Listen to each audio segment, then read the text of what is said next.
I wasn't a perfect mother. I yelled at my son when I was exhausted. I once forgot his birthday because I was working the night shift. I cried in the bathroom because I couldn't afford the basketball shoes he wanted, but I was always there. I was the one who rushed him to the ER with a 104-degree fever on a freezing winter night. The one who dropped out of school to work more hours because he needed new clothes for his school performance. The one who skipped lunch for a month so he wouldn't have to miss a single after-school activity. And then one day I realized I had been erased from my child's life quietly and subtly by the man who once called himself my husband, and the woman who used to call me sister. I wasn't invited to my own son's wedding. My name vanished from the list of family members. There was no seat for me at the Thanksgiving table. I had been replaced. But I didn't fall apart. I didn't scream. I didn't beg. I just started to write everything down. And if you have ever been cast aside, if you've ever been called toxic when all you did was stay silent just to survive, then this story is for you. Chapter 1. The Abandoned Feast. Thanksgiving has always been my favorite day of the year. Not because of the food or the fancy thank you cards, but because it was one of the very few occasions when my family, no matter how busy, would gather around the same table. I was always the one who prepared everything. Turkey pumpkin pie stuffing, mashed potatoes, cranberry sauce made from real berries. Every dish was a memory not mine, but my son Shane's. Since he was little, he had a habit of choosing each item just the way it was cooked, placed in the exact spot on the table.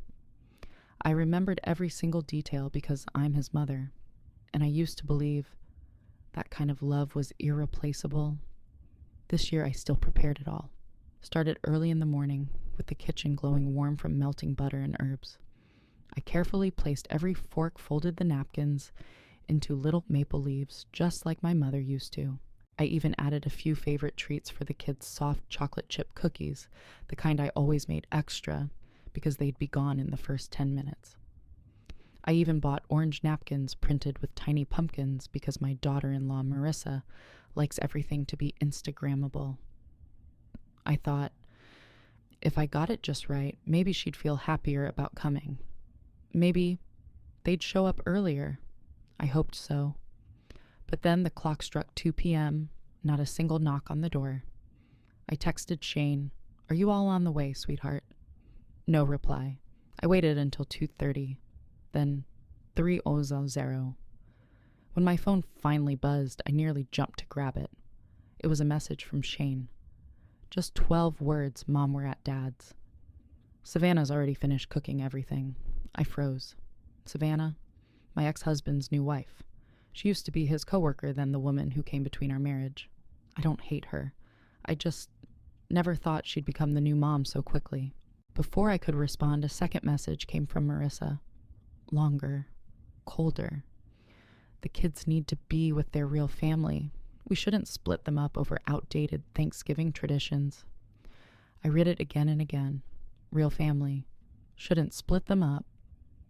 I looked around the table, the turkey fresh from the oven, still steaming, the cookies still warm, the round dining table set with the same number of seats as every year, me, Shane, Marissa, the 2 kids.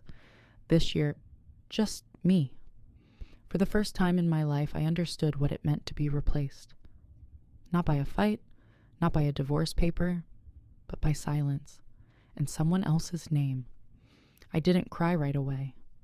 I packed everything into the fridge, carefully arranging each dish that should have been surrounded by laughter.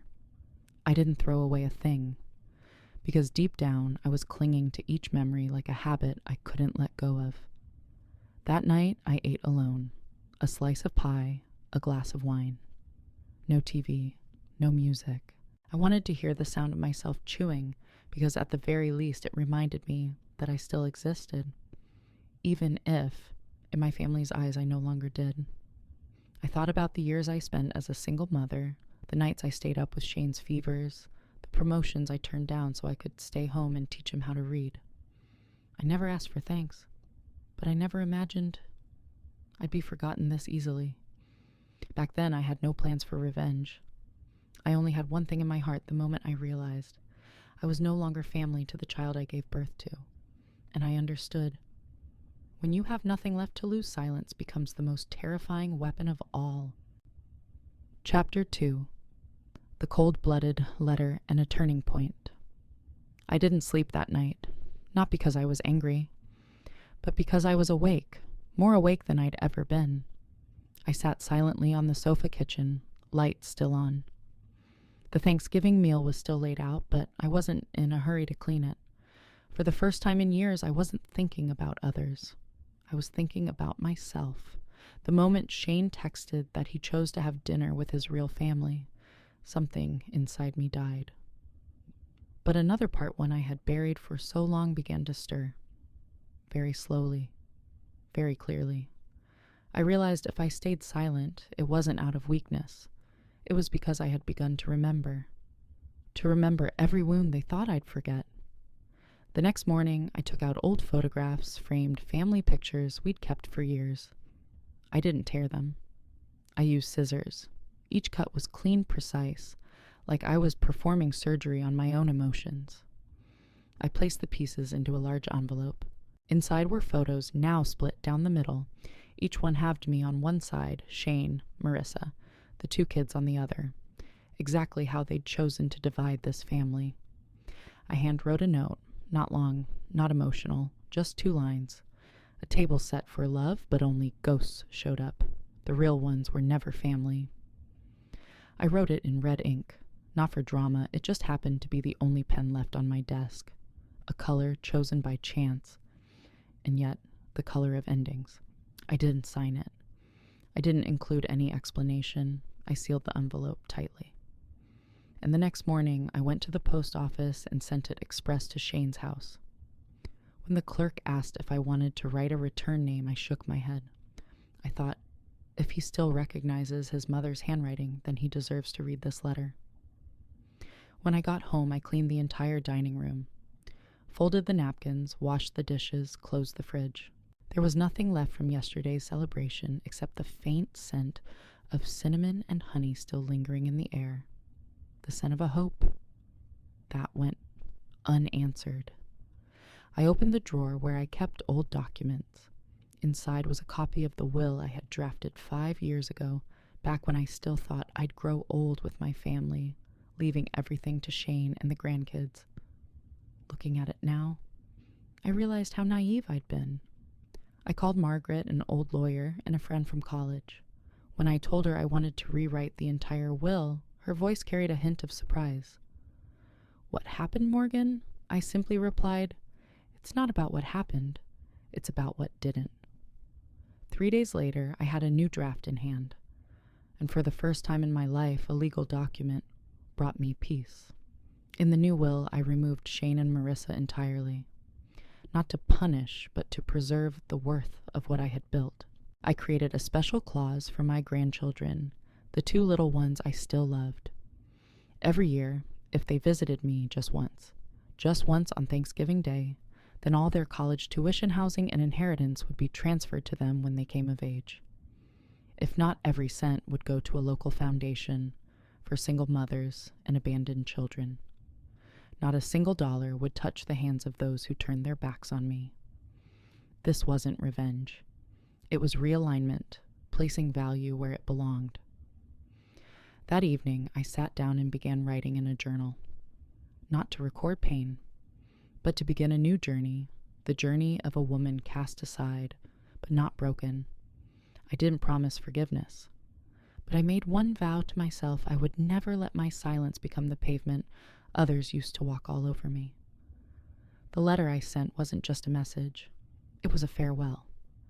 A final goodbye from a mother who had forgiven too much and had finally learned to choose herself. Chapter 3. Cutting ties and rewriting the will. The emptiness after betrayal doesn't hit all at once. It seeps into your daily habits. It took me a whole week just to stop making 5 cups of tea every morning. 3 for the adults, 2 for the kids. It was something I'd done for 6 years without thinking. Now I only make 1. Set it on the table and watch it grow cold. But there's one thing I learned from my mother, a woman who raised me alone. after my father walked out. Sorrow should never last longer than a season of flowers. After that, you either wither or grow. I chose to grow. Margaret, my lawyer and longtime friend, came over that Tuesday afternoon, bringing the new draft of the will. She glanced around the living room. The family photos were still on the shelf. I hadn't mustered the courage to take them down yet, but they no longer hurt to look at. They just felt strange, like pictures of strangers who once passed through my life. We sat at the kitchen table. I poured tea. No cookies. I no longer baked for people who wouldn't show up. Margaret opened the file and began reading each clause. I nodded slowly, decisively. We removed Shane's name entirely from the inheritance. That included the house I currently lived in, the savings I had built over nearly 40 years, and what remained in my retirement fund. Next was Marissa.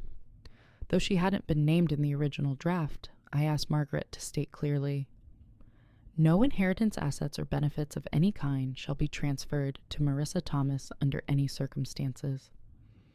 I wanted the law to stand with me, not just for the money, but for the principle. Then came the special clause, the one for the grandchildren. I couldn't blame them. They were too young to understand. They just followed their parents. But if one day they were old enough to see things clearly, I wanted to leave the door open, a path back. So in the new will, I wrote, if my 2 biological grandchildren, named and dated by birth, visit me once a year on Thanksgiving Day, every year from the age of 12 until 21, then all college tuition, living expenses, and a startup fund shall be transferred to them upon meeting legal age and conditions. If they didn't, then the entire amount would be donated to a scholarship fund for orphans and single mothers in my community, a fund named after my grandmother, the woman who taught me how to bake my first apple pie. Margaret looked up at me. "You're sure that's a strict condition?" I looked her straight in the eye. "I don't need gratitude. I need presents. Once a year, if they can't manage that, then they don't need the gift either." Margaret nodded. There was nothing more to say. After the signing, I walked her to the door and then returned inside. The house felt oddly quiet, but not heavy like the week before. Quiet, in an orderly kind of way. I sat down at my desk, opened my laptop, and typed into the search bar, "Family assets seized after divorce." Legal right to reclaim personal dignity, not because I wanted to sue anyone, but because I needed to know if one day Shane returned remorseful or pretending to be, what could I do to make sure I would never again be placed in a position of dependence? I started studying the law. Property rights, legal boundaries. I downloaded templates for dignity transfer contracts. I studied emotional estate control. I rewrote my farewell letter, not to use, but to remind myself how far I'd come since being left behind. I was no longer the woman hoping for a Thanksgiving call from her son. I was the woman rewriting the rules, signing them with her name, sealing them with her dignity, and not needing anyone else's approval but her own. I used to believe that family was unchangeable. Now I know. Sometimes the only thing that keeps a family intact is knowing exactly when to cut ties. Chapter 4, A Twist from the Past. The ex-husband behind it all. I hadn't called Shane since that Thanksgiving. He never called back either. A strange void opened up between mother and son. It wasn't quite war, but it wasn't mutual silence either. It was just one side stopped trying and the other didn't realize what they'd lost. I thought I understood everything, until one day I realized I'd only seen the surface. I was cleaning out an old drawer when I came across a small wooden box. Inside were old cards. Birthday, Christmas, baby announcements, and even Shane's wedding invitation. The invitation I had never received. My throat tightened. I turned it over and over, staring. There it was. My son's name, Marissa's name, the wedding date. But the recipient's address wasn't mine. It was an old address, the apartment I rented over a decade ago, right after my divorce from Dylan. No, it couldn't be. I called Margaret, immediately asking her to check the correspondence records from Dylan's lawyer. He had handled most of Shane's wedding planning. Within 2 days, she sent me copies of emails and formal letters exchanged between Dylan's legal team and Shane and Marissa. Attached was a typed note. Morgan was fully informed. Her absence was her choice. I felt like the floor dropped beneath me. I'd never received any invite, no calls, no emails, no texts. I had even once thought, maybe Shane wanted to keep things private. Now I understood. I had been cut out of the most important moment of my son's life, not by accident, but by design. I called Shane. After months of silence, his voice sounded like someone raised in a different home. I asked slowly, "Do you remember what I said when you got married?" Silence. Then a sigh. "You never said anything, Mom?" I swallowed. Because I was never invited, Shane. On the other end, a long pause. Then he said, barely above a whisper, "Dad said you were busy, that you didn't want to come. He told us not to bring it up so you wouldn't feel uncomfortable." I couldn't breathe for a few seconds. My hand gripped the phone like it could somehow take me back in time. Dylan.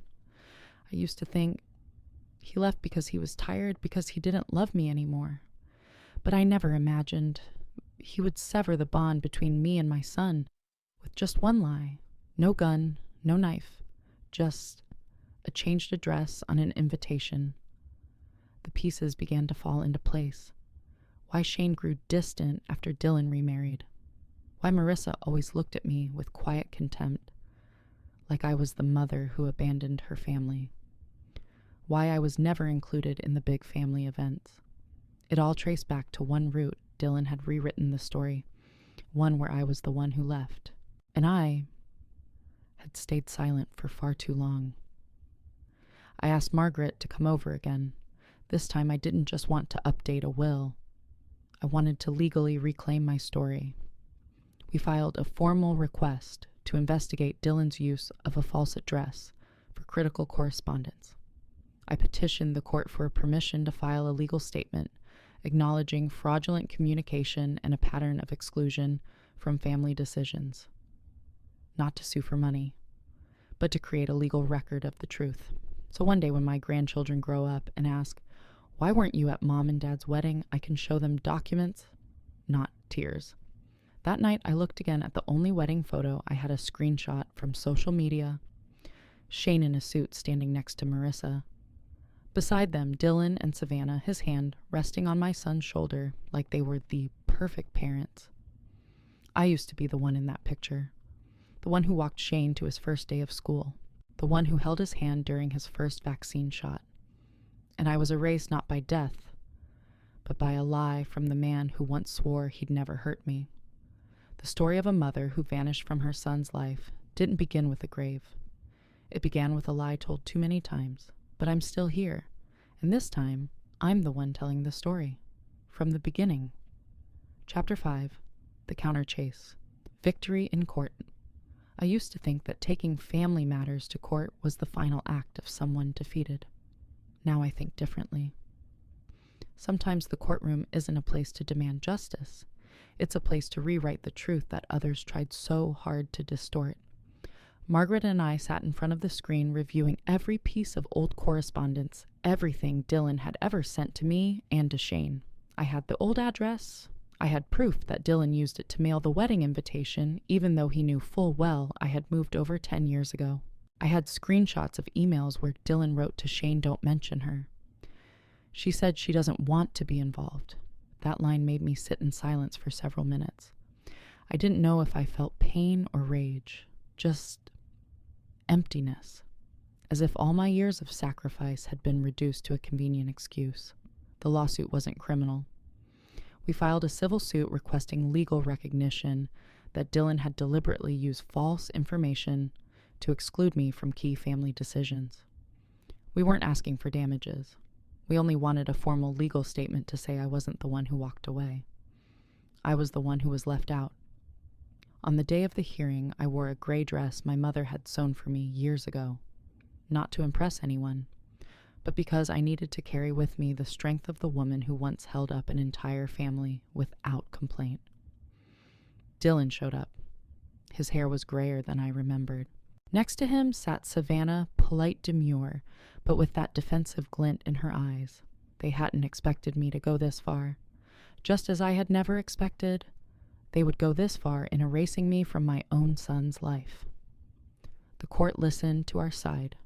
Margaret worked calmly, methodically, not a single crack in her delivery. She presented the proof of Dylan's misuse of my address. She read excerpts from the emails, and then she read aloud a handwritten letter I had written but never sent. I do not blame my son. I blamed the one who rewrote the story he now believes. I didn't cry. I sat still, my hands clenched beneath the table. I knew tears would weaken my position, and I was no longer a woman in weakness. When Dylan spoke, he began with the usual phrases. We were only doing what was best for Shane. Morgan was unstable at the time. She had emotional issues. I almost laughed. Classic tone, the voice of a man who'd done wrong, but still believed he was right, because he said it with concern. My lawyer asked him only one question. At the time of mailing, did you know Morgan's current address? Dylan went silent, then answered quietly, yes, and that was enough. 2 hours later, the judge delivered the ruling. Miss Morgan did not remove herself from family life. She was systematically excluded through withheld communication and intentional misinformation. This constitutes emotional manipulation. I didn't smile. I just exhaled.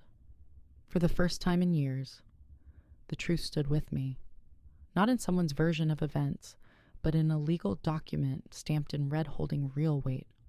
The court couldn't force Shane to believe me, but it could ensure that he or anyone else could no longer tell a false story about me. After the hearing, I walked out into the hallway. Savannah passed by without looking at me, and Dylan, the man who once held my hand in the delivery room, who once said he'd protect this home forever, stared at the floor. No apology, no words. I didn't need them. The following month, I filed a request to transfer asset management to a third party, a neutral legal organization that would oversee the distribution of my estate according to my exact terms. No one could change it. No one could seize it. No one could rewrite the rules. I also established a small foundation called Mothers Left Behind for women who've been erased from their families by sweet-sounding lies. I no longer lived to prove that I was worthy of motherhood. I lived to prove this silence is not surrender. Sometimes it is the final warning before you reclaim everything that was taken from you. Chapter 6: The Social Turnaround. A Digital Counterstrike. I've never been one for social media. I don't post pictures of my meals. I don't film dancing videos. I had a Facebook account solely to see pictures of my grandkids when Marissa tagged them, which after that Thanksgiving stopped entirely. I thought I'd delete my account. But then I realized some stories, if you don't tell them yourself, someone else will rewrite them in a way that makes you disappear. I spent 2 weeks writing a single post, not too long, not tearful, just the truth, step by step, detail by detail. I didn't name anyone. I didn't curse. I didn't accuse. I simply wrote I raised my son alone, worked 2 jobs, stayed up all night, skipped meals so he could eat. I once turned down a good man's proposal because my son didn't want a stepfather. I used to believe that love was enough to keep a family together. Then I learned it only takes one lie and 30 years of love can be erased like it never existed. I didn't attend my son's wedding because I was never invited. I was labeled unwilling, absent, but I never left. I was quietly removed to make room for someone else who now goes by real grandma. I attached a photo, not a crying selfie, not a table full of untouched food, just me standing at the front door holding a wedding invitation marked return to sender due to a wrong address. The same invitation now in my hands that arrived 2 years too late. The caption read, "A mother's absence isn't always a choice. Sometimes it's the result of a plan." I posted it at exactly 8 a.m. on a Monday when most people were just starting their work week.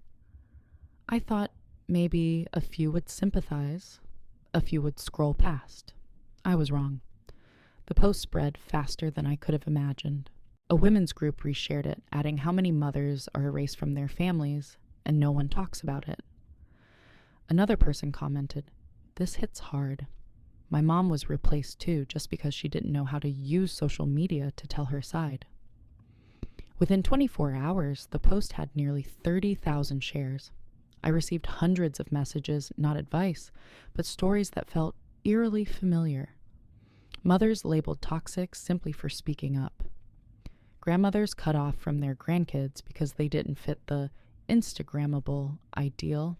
I didn't reply to all. I just read and saved a few to remind myself I wasn't the only one. But I was one of the few who chose to speak. 3 days later, I received an email from an old friend now working in PR. She attached a screenshot of Marissa's post. "I never thought private family matters would be turned into online drama. Sad that some people don't know how to let go." I smiled, not out of anger, but because this was the moment manipulators begin to fear. The truth. Marissa lost a brand partnership. A member of her charity circle stepped back, citing a desire to avoid family-related negativity. Dylan, the man who once erased me from my son's life, was now whispered about at the office. Someone even printed my post and left it in the conference room, underlining the sentence, "It only takes one lie to make a mother disappear." I didn't feel triumphant, but I finally felt my silence had echoed. No shouting, no revenge movie style, just the truth, told at the right time in the right place, and letting it reshape everything on its own. That night, I turned off my phone, brewed a pot of tea, and for the first time in months, I played an old jazz record volume low. I sat back in my armchair, the soft light shining down on a photo my mother once gave me, and I whispered, "Mom, I didn't fight back. I just told the truth exactly as it happened." And in the end, they believed me. No tears needed, only the courage to speak. Chapter 7. Restoring the Legacy, Reclaiming Grandmother's Honor. I used to think the most valuable thing I could leave my grandchildren was my assets. Now I understand. The greatest legacy a woman can leave behind is a name that's remembered without distortion. After my post went viral, I received a special message. A young woman, her name was Anna, wrote, "Ma'am, I've never met my birth mother. My grandmother always said she abandoned me, but after reading your story, I started to question everything. I searched and reached out to her. I read that message over and over, then sat in silence. I never imagined that a single post of mine could reopen a door that had been shut for years for someone else. And from that moment, I knew what I needed to do with the rest of my life. Not to punish the past, but to rewrite the future in the way I want to be remembered. I went to the local community center, the one that hosted support sessions for single mothers. I offered to fund their entire operations for the next 2 years. All I asked for in return was one thing, a dedicated room named Grandma Ruth. Ruth was my mother's name, the woman who carried our whole family with nothing but her hands and a basket of knitting yarn. The one who taught me women don't have to do everything perfectly. They just need to stand when no one is there to catch them. The Grandma Ruth room wasn't an office. It was a space filled with old photo albums, handwritten letters from mothers who had been cut off from their children's stories no one ever asked to hear, now recorded, preserved, and retold as part of a collective memory. I wanted every woman who had been labeled difficult, toxic, or unlovable to have a place to be re-understood, to be rewritten, to be remembered through the eyes of truth. I also began doing something I never thought I could, recording voice journals. Not podcasts, not YouTube, just private recordings sent periodically to an email inbox I created for my 2 grandchildren. My grandchildren. I don't know when or if they'll ever be old enough to read them. Maybe 10 years from now. Maybe never. But I wanted them to know when the time comes that their grandmother once lived, once loved them so fiercely, even when she was shut out. I told stories of the apple pie my mother used to bake, how Shane once had a high fever at 6, and I held him all night in a warm bathtub, how I sewed his old teddy bear back together with a crooked needle, and why its head always tilted to the side. I spoke as if I had never been forgotten, because in truth, memories live when we have the courage to speak them aloud. One day I stood in front of the mirror and tried to say out loud, "I don't need a family that doesn't choose me." The first time my throat closed up. The words felt like betrayal of everything maternal in me. But the second time, I said it more clearly. And the third time, I believed it. I realized I didn't lose my son. I lost the ideal version of him I used to believe in. And the deepest pain doesn't come from losing someone, but from losing the illusion that love is always enough. No, it isn't always enough. Love must be respected. It must be chosen again. It must be sustained from both sides. If only one person is holding on, it's not love, it's dependency. The following month, I was invited to speak at a local seminar called Second Voice, a gathering for women who had been silenced within their own families. I didn't read a speech. I simply told a story my own. At the end of the session, an older woman approached. She hugged me, tears soaking her cheeks.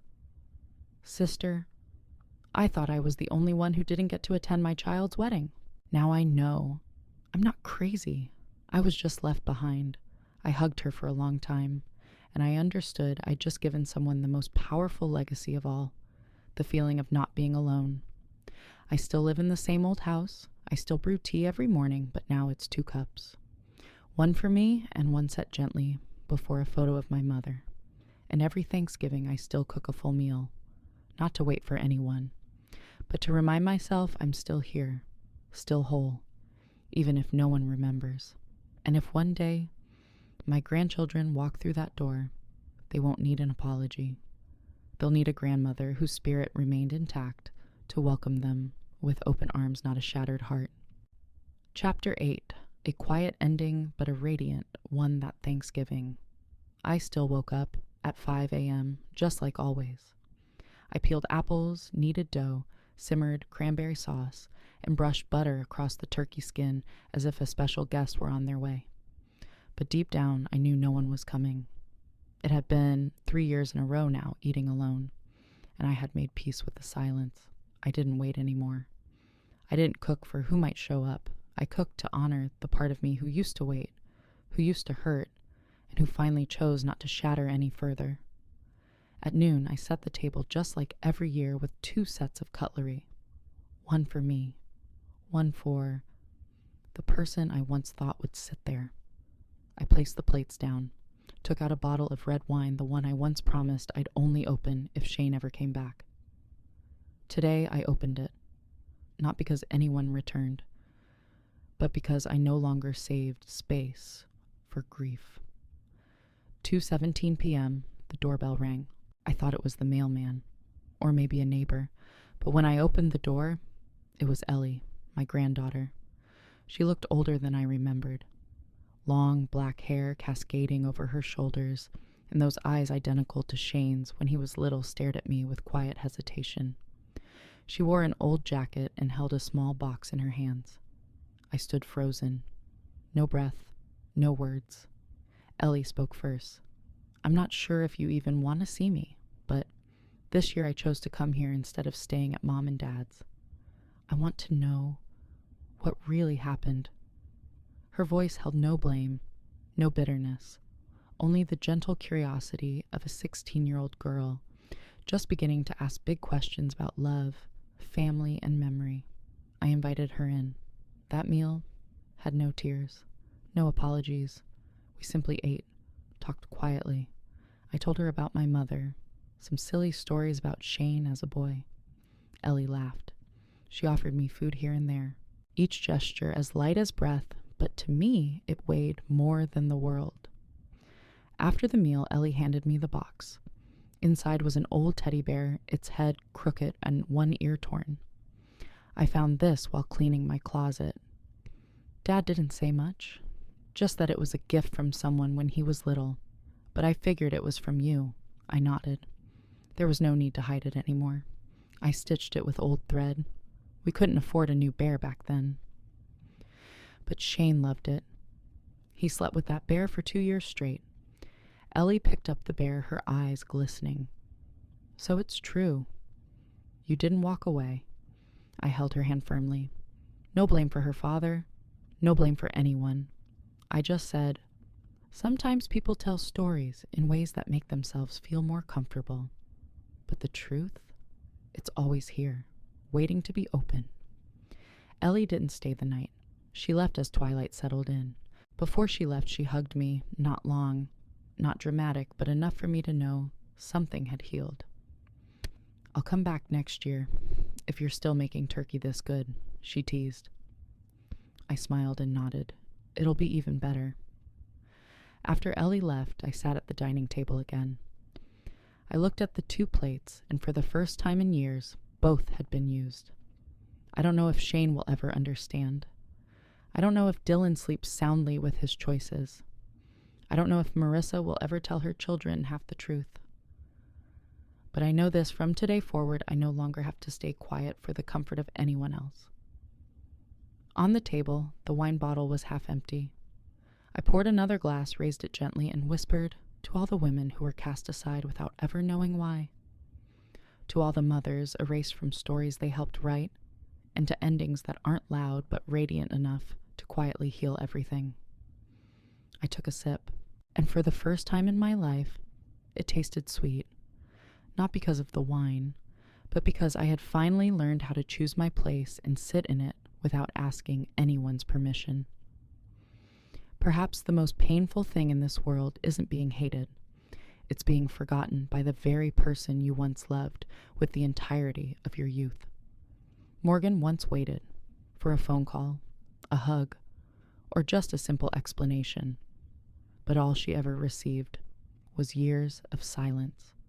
And yet she refused to let the pain define her. She didn't flip tables. She didn't post long emotional statuses. She didn't try to drag anyone back. She simply rebuilt herself, steadfast, resilient, and quietly dignified. She rewrote her will. She retold the story in her own words. She rebuilt her legacy not with wealth, but with honor. And then on the most unexpected day, a small hand knocked on her door, opening a conclusion that wasn't loud, but warm enough to soothe a heart once cast aside. Thank you for staying until the very end. If you've ever been called too sensitive, too much, or no longer a good fit in your own family, just remember, truth doesn't need applause. It only needs one person brave enough to tell it from the beginning.